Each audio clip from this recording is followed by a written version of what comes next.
Shalom Sobat ICC, selamat berjumpa kembali di Devotion ICC saat ini. Judul saya kali ini adalah membangun lewat perkataan. Nah, saya akan buka dengan sebuah cerita pengalaman saya sendiri ketika waktu itu satu hari saya bertemu dengan seorang pasangan suami istri yang sebetulnya tidak saya kenal, dan mereka ada di sebuah tempat umum, dan mereka terlibat suatu percakapan yang sangat serius, dan mereka berujung kepada pertengkaran yang luar biasa. Dan di situ saya melihat ada banyak perkataan-perkataan yang menurut saya menyakitkan, ya, kata-kata kasar satu sama lain, ya, suami ke istri dan juga istri ke suami. Nah, tidak berselang lama mereka akhirnya meninggalkan satu sama lain tempat umum tersebut. Tapi pada saat itu saya memiliki kesempatan cukup lama di tempat umum tersebut. Tiba-tiba mereka kembali lagi, dan sepertinya tidak ada yang terjadi apapun di antara mereka. Mereka kembali seperti biasa, bercakap-cakap seperti biasa, seperti tidak ada perselisihan sebelumnya. Nah, yang mau saya tekankan di sini adalah, poinnya adalah bagaimana bisa perkataan-perkataan yang merusak, yang bisa menghancurkan satu sama lain tadi berlangsung seperti biasa, ya, seperti tidak ada apa-apa. Jadi bayangkan kalau misalnya dalam keluarga ini yang saya lihat, kalau ini berlangsung begitu lama, berulang-ulang, mungkin setiap hari atau cukup sering, maka dapat dibayangkan saudara, bagaimana masa depan keluarga ini. Nah, begitu juga kalau misalnya kita bayangkan bagaimana seorang ayah terhadap anaknya, mereka memberikan perkataan-perkataan yang buruk setiap saat, bagaimana dengan masa depan anak ini. Nah, begitu pula dengan apa yang akan saya sampaikan, terdapat cerita di Alkitab, di Hakim-Hakim 11, saudara. Cerita ini dialami juga oleh Yefta. Ya, Yefta ini adalah salah satu hakim yang muncul pada saat zaman Israel waktu itu. Nah, kita lihat bahwa Yefta juga mengalami hal yang sama. Dia mendapat begitu banyak perkataan yang buruk.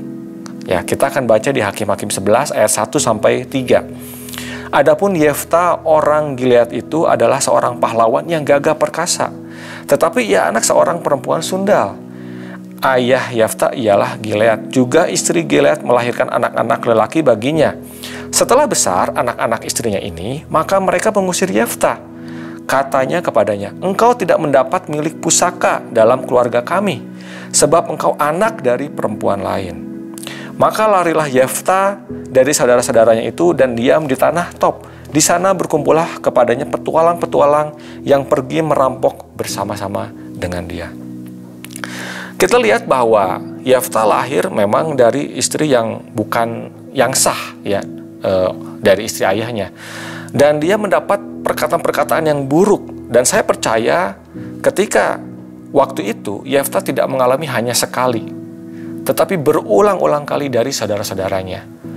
Kamu anak yang tidak diharapkan, kamu anak yang bukan dari keluarga kami, kamu tidak mendapat hak dari milik pusaka kami. Oleh sebab itu Yefta akhirnya lari. Dan apa yang terjadi, dia berkumpul dengan para petualang yang kerjaannya merampok. Nah, kita lihat masa depan Yefta, kalau kita lihat dari sini, kalau bisa berlangsung terus-menerus, maka Yefta mungkin akan semakin hancur. Tetapi luar biasa, Tuhan memakai para tua-tua Gilead pada waktu itu, karena pada saat itu Bani Amon menyerang bangsa Israel.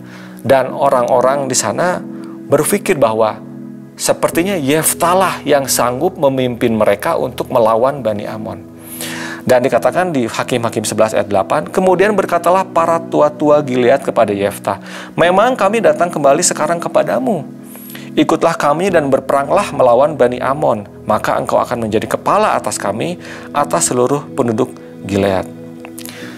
Yefta tentu bertanya-tanya, padahal dulu kalian yang mengata-ngatakan yang buruk kepada saya. Seperti saya ini adalah orang yang tidak diinginkan, tetapi sekarang kalian kembali kepada saya untuk maksud yang lain. Tetapi puji Tuhan, Yefta memiliki hati yang besar, ya. Dan akhirnya singkat cerita, dia mau menerima tawaran dari negosiasinya tua-tua Gilead ini untuk akhirnya bergabung membantu mereka melawan Bani Amon. Ya, saya percaya pada waktu itu para tua-tua Gilead juga tidak menyampaikan hanya sekali atau dua kali, tetapi mereka memperkatakan sesuatu yang baik kepada Yefta, sehingga Yefta muncul kepercayaan dirinya kembali, sehingga akhirnya oke, saya memilih untuk bergabung membantu bangsa Israel melawan Bani Amon.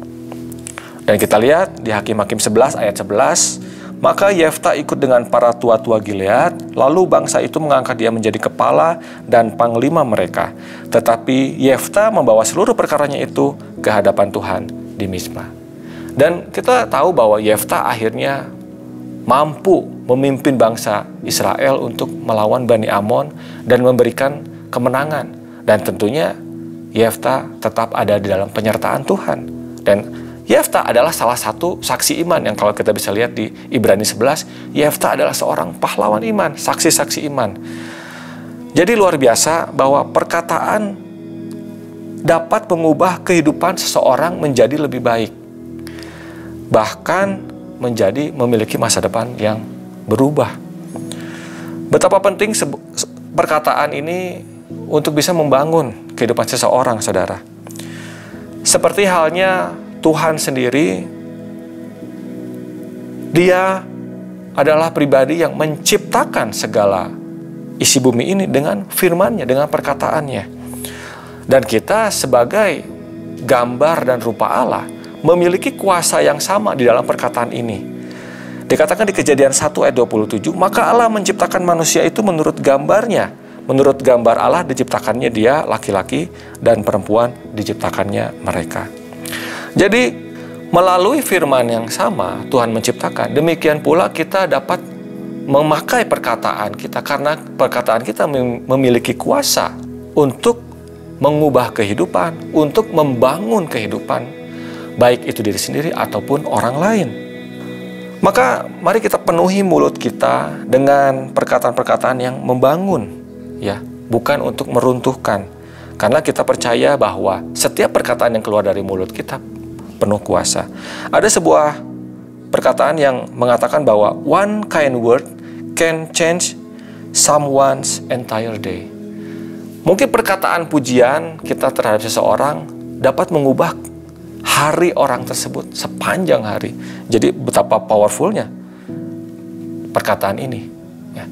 Saya pun mengalami hal yang sama. Saya punya anak, ya, di rumah ada sebuah mainan. Suatu hari anak saya berkata, "Dad, itu mainan yang biasa kita mainkan itu agak rusak sedikit. Apakah Daddy bisa betulkan?" Lalu saya lihat, dan anak saya berkata kepada saya, "Oh, Daddy pasti bisa membetulkannya sehingga bisa dipakai lagi." Dengan perkataan itu saja, saya sebagai seorang ayah bangkit kepercayaan dirinya. Lalu saya melihat, oh ternyata memang rusaknya tidak seberapa. Dan lalu saya betulkan. Dan begitu mainan itu kembali berfungsi dengan baik, anak saya bilang, "Tuh kan, betul kan? Hebat Daddy bisa membetulkan yang tadinya rusak." Nah, itu pun berlaku bagi siapapun, ya, tidak peduli apakah itu anak, orang tua, siapapun. Ketika mengalami atau mendapatkan sebuah kata-kata yang membangun, diapresiasi, diafirmasi, maka perkataan itu sungguh memberikan kita kekuatan. Jadi perkataan kita tentu saja dapat mencerminkan bagaimana juga iman kita. Dikatakan di Efesus 4 ayat 29, saudara, "Janganlah ada perkataan kotor keluar dari mulutmu, tetapi pakailah perkataan yang baik untuk membangun, di mana perlu supaya mereka yang mendengarnya beroleh kasih karunia." Jadi mari saudara, lewat renungan ini saya mengajak saudara semua dan saya juga, kita belajar untuk kita peka akan setiap perkataan yang keluar dari mulut kita. Apakah kita seorang suami atau seorang istri, bagaimana kita berkata-kata kepada pasangan kita, kepada anak kita, karena perkataan kita adalah benih bagi pertumbuhan mereka. Atau mungkin kita seorang pemimpin, bagaimana kita berkata-kata kepada orang-orang yang kita pimpin. Ya. Jadi tidak peduli berapa banyak yang kita katakan, ya, tetapi kita lebih berfokus kepada seberapa membangunnyakah perkataan yang kita keluarkan. Mother Teresa mengatakan, kind words can be short and easy to speak, but their echoes are truly endless. Jadi perkataan yang baik mungkin bisa saja pendek atau mungkin mudah, tetapi hal tersebut dapat berlangsung sangat lama untuk sebuah kehidupan yang tanpa batas bahkan. Jadi siapapun kita, mungkin kita punya latar belakang yang berbeda-beda. Kita mungkin punya gender yang berbeda, ya. Penelitian berkata bahwa perempuan mungkin bisa berkata-kata lebih banyak, tetapi sekali lagi bahwa tidak peduli berapa banyak kata-kata yang kita keluarkan, tetapi seberapa membangunnyakah kata-kata yang kita keluarkan. Saya akan tutup dengan sebuah ayat di Kolose 3 ayat 17, dikatakan demikian, dan segala sesuatu yang kamu lakukan dengan perkataan dan perbuatan, lakukanlah semuanya itu dalam nama Tuhan Yesus, sambil mengucap syukur oleh Dia kepada Allah Bapa kita. Mari kita berdoa. Terima kasih Tuhan buat renungan kami hari ini, dan kami kembali diingatkan untuk kami dapat berkata-kata yang baik, membangun, karena lewat perkataan kami percaya perkataan kami memiliki kuasa untuk membangun, dan kami memilih untuk membangun hal-hal yang baik Tuhan, baik itu bagi kehidupan kami sendiri maupun bagi kehidupan orang lain, keluarga, sahabat kami, orang-orang yang kami pimpin ya Bapa. Terima kasih Yesus, berikan kami hikmat, tuntun kami oleh Roh Kudus-Mu supaya kami bisa memilih setiap perkataan yang kami keluarkan lewat bibir dan mulut kami Tuhan. Terima kasih Yesus, di dalam nama-Mu kami berdoa dan mengucap syukur. Amin. Sampai berjumpa di devotion berikutnya. Tuhan Yesus memberkati.